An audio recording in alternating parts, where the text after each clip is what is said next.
Hello, friends. Hi again. Baba here. How are you doing? Hope you're having a great day. Hope your practice is strong and you're healthy and strong. Genki, like it said in Japanese. First of all, I want to thank for everybody for your comments. There has been many nice comments on this Revitalized Zen channel since I began YouTubing a couple of weeks ago. So thank you very much for comments, and also thank you for emailed questions.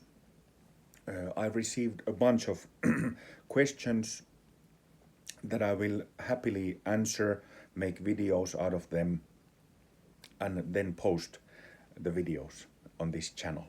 So thank you for those as well. All right, so today's topic, I want to speak about Nembutsu in Zen. So in the previous videos I have presented Zen practice, Shikantaza and ancestor practice and some other things in from a different perspective, perhaps from a perspective that isn't so familiar to many. So I want to continue this kind of expanding the view of revitalized Zen and Zen in general, also applying to traditional Zen in this video by speaking about Nembutsu in Zen, traditional Zen.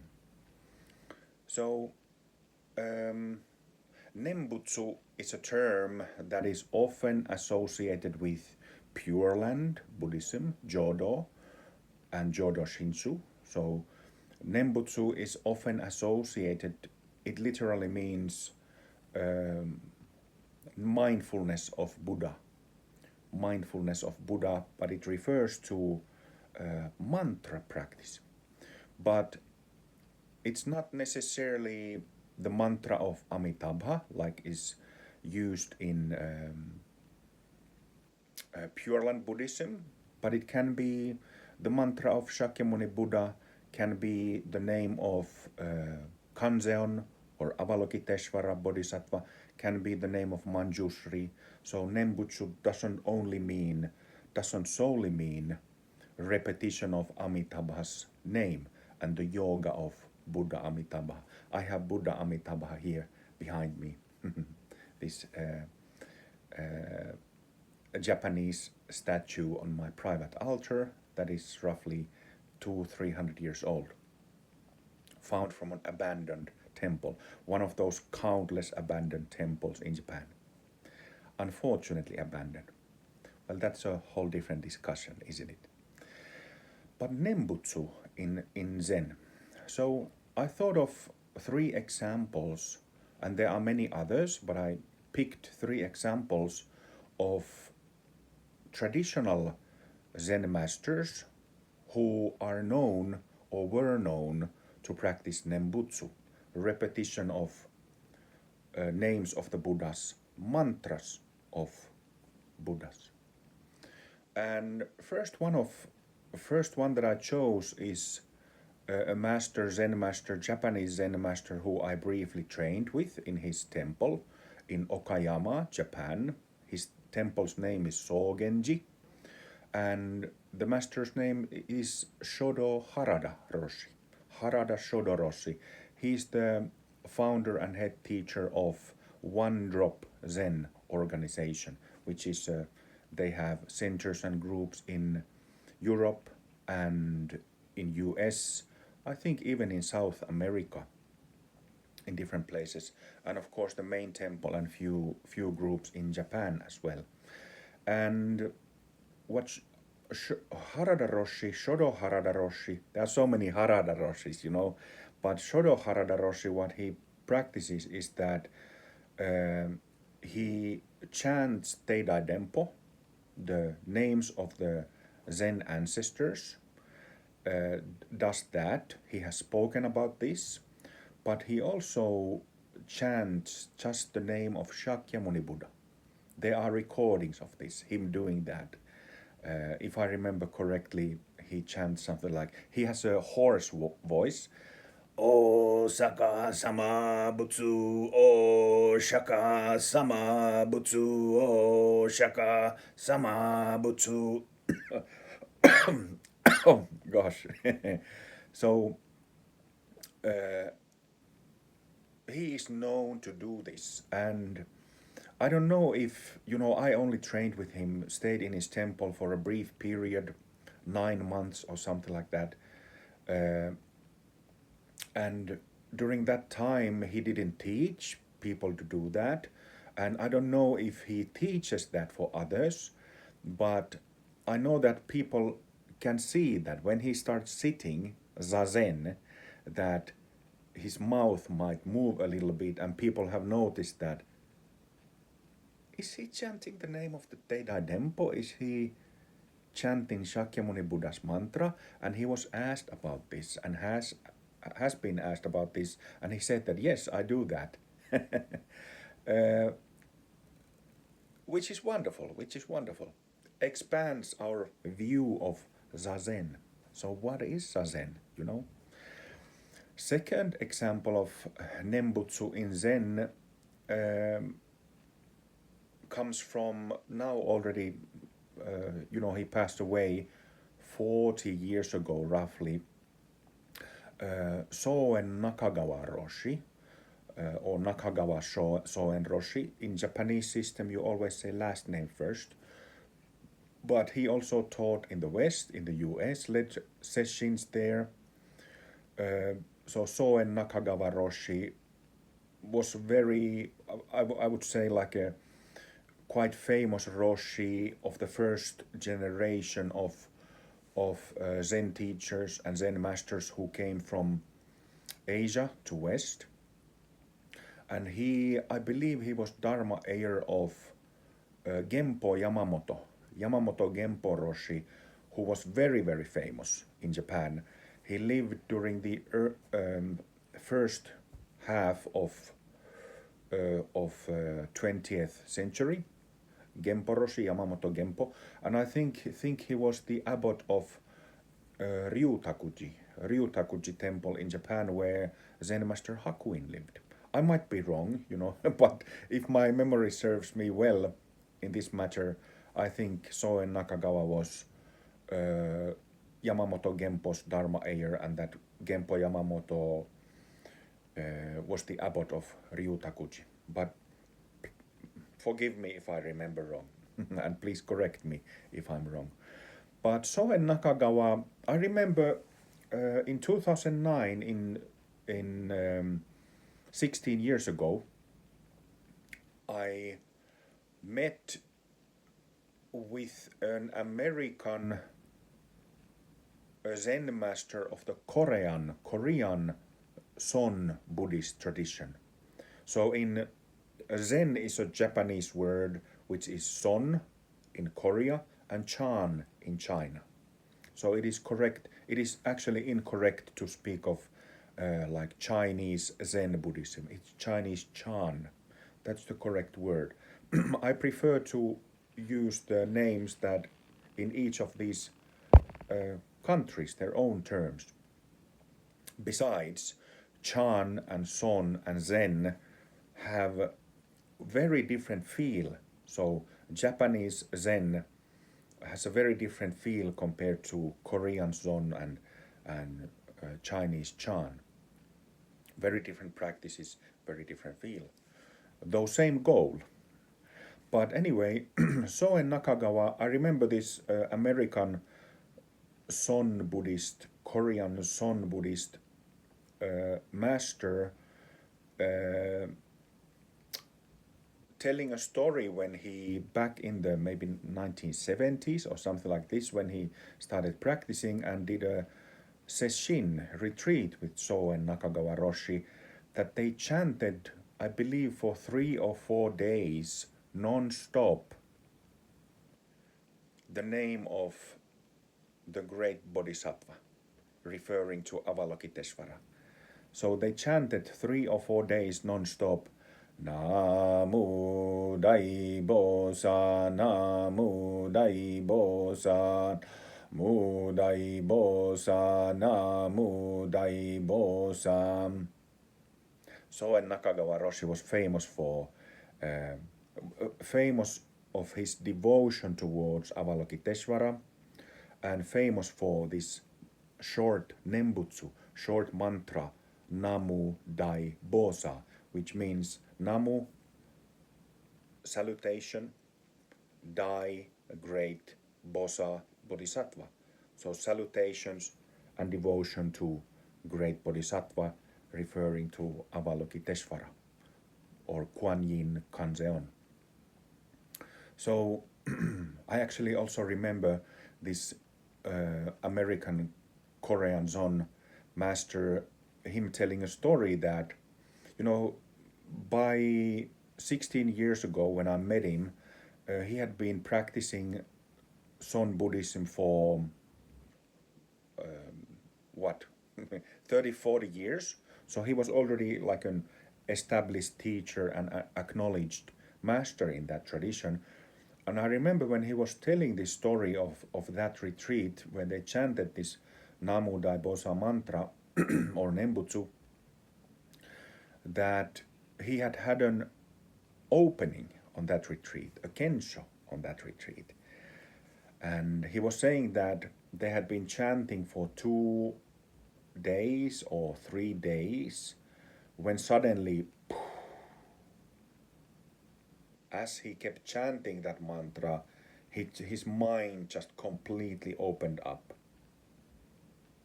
And I remember when he was narrating the story and he was speaking about it, he was in his usual energy, still marked by self, still marked by samsaric characteristics. But when he came in the story, came to tell about this opening, his energy momentarily completely shifted. So as he was telling the story, his Buddha nature appeared, just like it appeared in 30, 40 years before when he was participating on that retreat. And it was nice, it was so easy. I remember him sitting in front of me, in front of the people there in the Buddhist center where the talk was given, and it was like the whole space was flooded with this light and grace and clarity and simplicity. So Avalokiteshvara or Dai Bosa showed up through his wonderful sharing of the Dharma and his personal experiences. So that was my second example of Nembutsu, mantra practice in Zen. And third example is my own Roshi, my heart Roshi, Terayama Tanchu Roshi. He was born in 1938 and he passed away in 2007. So I studied with him for 3 years before he passed away. He passed away due to stomach cancer at the age of 69 years old, so he was quite young. Still miss him a lot. Think about him every day, For all these years, it's been 18 years since he passed away. And I've met his wife, who is also a teacher of Zen in Terayama Roshi's lineage. His wife also practiced with Omori Sogen Roshi, and his wife Yo Terayama is also Hitsu Zendo, Zen calligraphy teacher that I studied with her, and originally with Terayama Roshi, who was the head teacher of Hitsu Zendo lineage of Zen calligraphy. Which, by the way, Hitsu Zendo, what I learned from Terayama Roshi, has a very great, very great effect, impact on what I do in Revitalized Zen, with all these energetics and energy reading, and what I've done the past 17 years as a full-time teacher of Dharma, when many of my students have had their first Kensho and going through the whole Kensho process, Satori process, and now are in the process of going through Daigo. So I spoke about these stages of Zen in my text, Revitalized Zen, blogspot.com, which I've shared in our Facebook group. Also, so learning to read what Zen masters and Zen teachers should be able to do is to know what is Kensho, what is a shift, be able to recognize it and either validate, or how do you say the opposite of validation, negate, if the student hasn't had a Kensho or Satori or Daigo experience. So this is something, a basic skill that Zen teachers and Zen masters should have, to be able to see from the energy of the person, has there been a shift or not. So this is something that I've used for many years, having learned this skill, this art, that I think, and Terayama Roshi thought that Zen teachers, Zen masters need to have. I started learning it from him many years ago. But yeah, Terayama Roshi, he was the Dharma heir again of Omori Sogen Roshi, who was very, very famous in Japan in the 20th century. He was super famous, very widely published author as well, Omori Roshi. He belonged to the Rinzai tradition and Tenryuji branch of Rinzai. He was installed as the head abbot of Tenryuji at one point, but then he was quite unorthodox. So he, I think mainly because he just said different things, did things in a different way, was a bit different from the mass of Rinzai Roshis. This is also something that brought him difficulties and problems. And I have done exactly the same in my career as a Dharma teacher, and I know exactly how it is.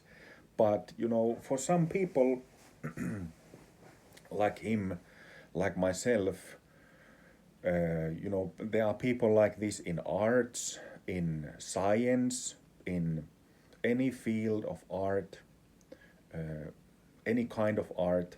There are people who just have to do their things in their own way. And this is actually what we all need to do. This is what Shakyamuni Buddha advised us to do, not to just go with the flock like like zebras and cows and deers, not just to follow the flock wherever it goes, but think and feel for yourself and contemplate what it means to develop personality and to develop a character. How we make the path our own, how we really embody the path personally, uniquely. That's a very good question, and everybody should contemplate that. So Terayama Roshi's practice, he went through the whole traditional Rinzai koan training syllabus under Omori Sogen Roshi, and he received full Dharma transmission from Omori Sogen. He was authorized as a teacher and then as a master, as a Roshi in Rinzai Zen. But then afterwards, and I don't know exactly when, he started changing his mind. Well, I know that Terayama Roshi, he went to India for 2-3 years in the late 70s when he was about 40 years old. And he started changing his view about uh, the efficacy of Rinzai Zen started changing on that trip because he saw monks and Dharma masters. I wish I knew which masters he saw, but you know, his view about the efficacy of Rinzai Zen, his path and his practices started changing, I believe, after that trip, because he saw people who had much more subtler, much finer, much fuller, richer energy than he did, or people and masters he had met in Japan. So I don't know exactly when, but he shifted to Nembutsu practice. He started chanting the name of Buddha Amitabha.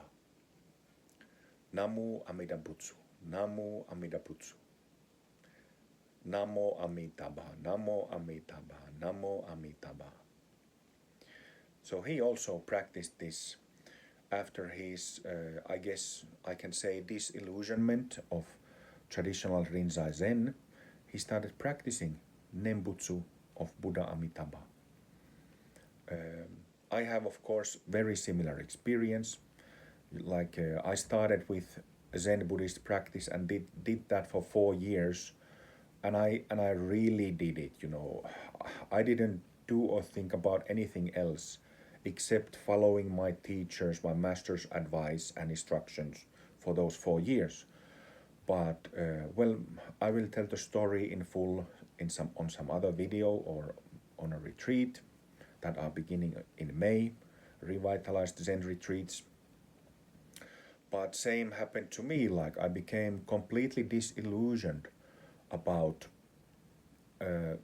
traditional Zen practice, including Soto and Rinzai. I also did sessions in Sambo Kyodan with some Sambo Kyodan teachers, and I became completely disillusioned about the efficacy of these practices and also the pedagogics in Zen, the efficiency of instructions. So I did it day and night for 4 years, and then had an experience which led to this disillusionment. And it was actually very painful because, you know, I was, how to say, oriented in spending the rest of my life in traditional Zen. I was really committed to that practice, but then I had this overheating of the nervous system, and I was pouring sweat day and night for 2-3 days. This happened in the summer of 2006. And this experience told me very clearly that this isn't working anymore. This isn't working for me at all. I was always after Kensho, awakening, and going down that path to Buddhahood in this life.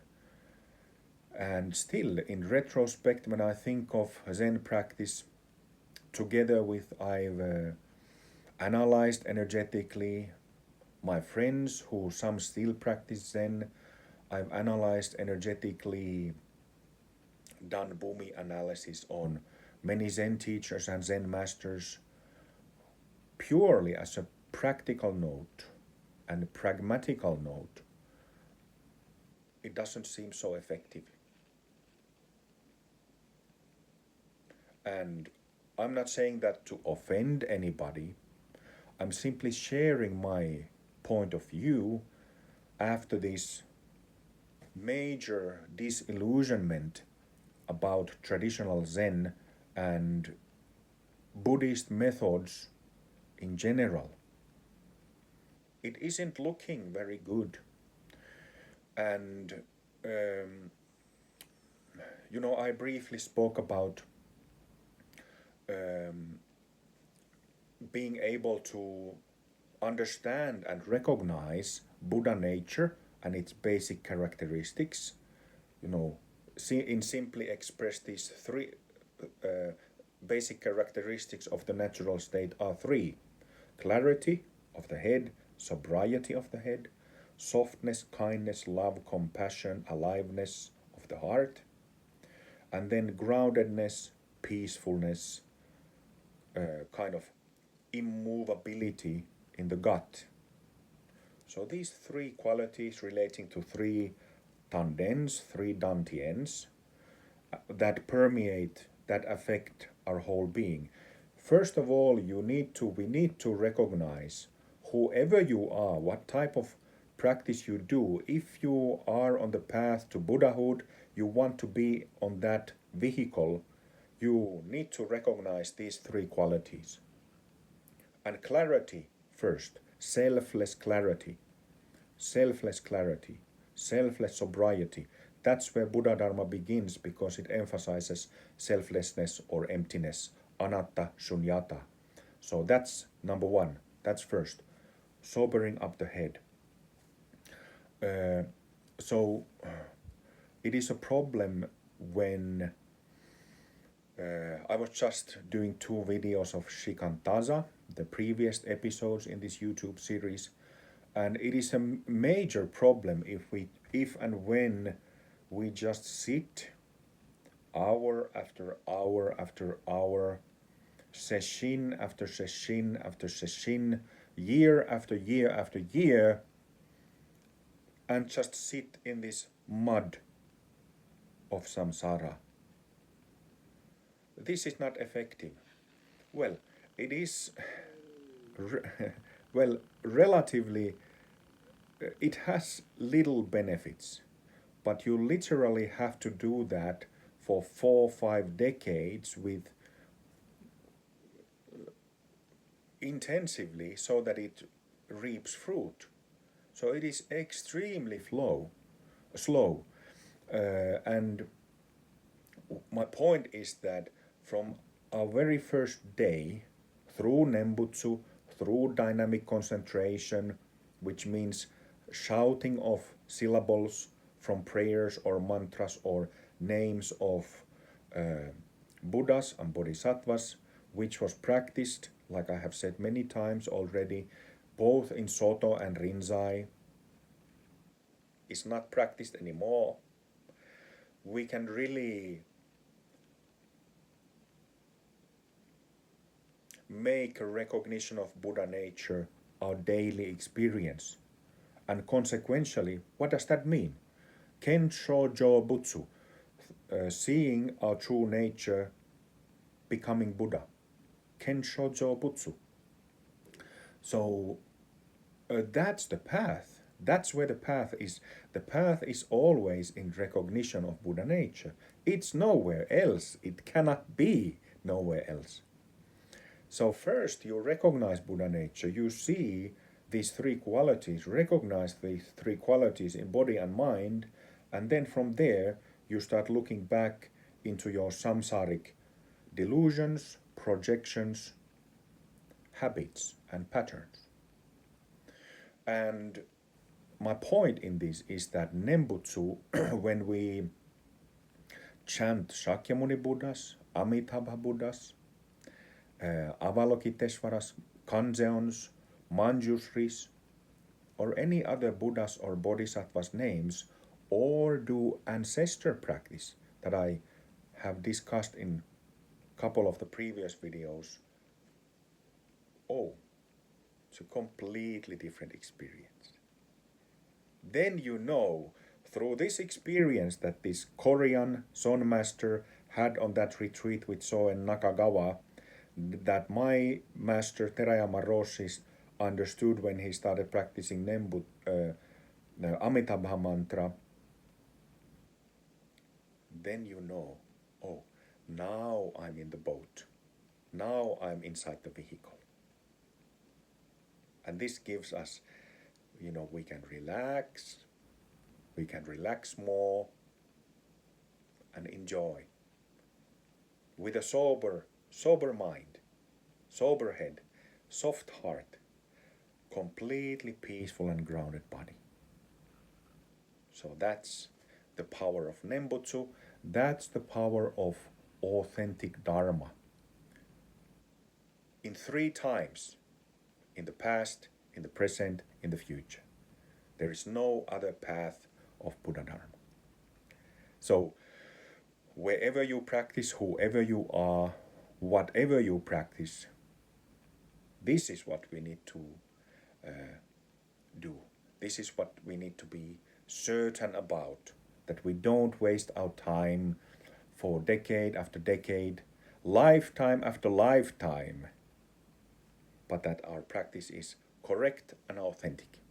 So in this sense, from the pedagogical point of view, there is also much to improve. I thought that I would make a video of just 10 minutes, but again, it's half an hour already. My poor iPhone is, breaking sweat. But thank you very much, friends. Please leave comments again, and you're welcome to send me emails. I will add my email to the comment field, and you're welcome to email me and ask me questions, and I will get to answering those questions in a day or two. So have a wonderful weekend, and thank you very much for listening. Namo Amitabha, Namo Daibosa, O Shaka Sama Butsu. Thank you. Cheers.